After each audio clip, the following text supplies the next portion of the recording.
Hello students, आपलं स्वागत आहे आपल्या नवीन व्हिडिओमध्ये. आज आपल्याकडे आहे डिफरंट टाइप्स ऑफ थर्मामीटर आणि ऑक्सिजन मापण्यासाठी ऑक्सिजन प्रोब.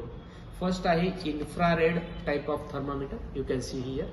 यामध्ये we can take the temperature of the patient from the distance without giving any contact to them. या टाईपमध्ये आपण हे मशीन वापरून कुठल्याही व्यक्तीचं टेम्परेचर मापू शकतो. ठीक आहे, विथ द डिस्टन्स. याला म्हणतात इन्फ्रारेड थर्मामीटर.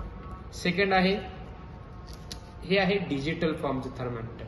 जुन्या काळात जसं आपण मर्क्युरी युक्त थर्मामीटर वापरायचो, आता हे नवीन डिजिटल फॉर्म आलेला आहे. याच्यात पुढे सेन्सर असतं. या सेन्सरद्वारे आपण ह्युमन बॉडीचं किंवा कुठल्याही एका लिक्विड किंवा पदार्थाचं टेम्परेचर मापू शकतो.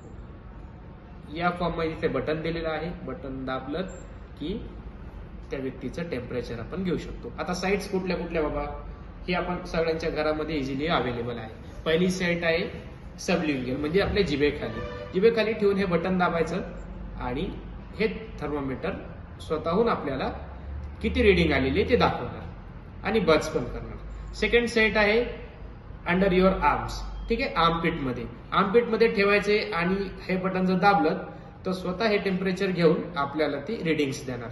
तिसरं आहे अनकॉन्शियस पेशंटसाठी रेक्टल फॉर्म. ठीक आहे, रेक्टमद्वारे आपण पेशंटचं टेम्परेचर देखील घेऊ शकतो. ओके, हे दोन झाले थर्मामीटरचे. आणि तिसरा आहे आपल्याला ऑक्सिजन प्रोब म्हणतो याला आपण. ओके, ऑक्सिजन प्रोब म्हणजे काय, आपल्या शरीरामध्ये येण्यासाठी या ऑक्सिजन प्रोबचा उपयोग केला जातो. ओके, मोस्टली आपण सगळ्या गोष्टी कोरोना काळात पाहिल्या व डेली यूज मध्ये पण वापरता येतील. अशा ह्या रेग्युलर यूज मधल्या ऑपरेटर्स आहेत. थँक्यू.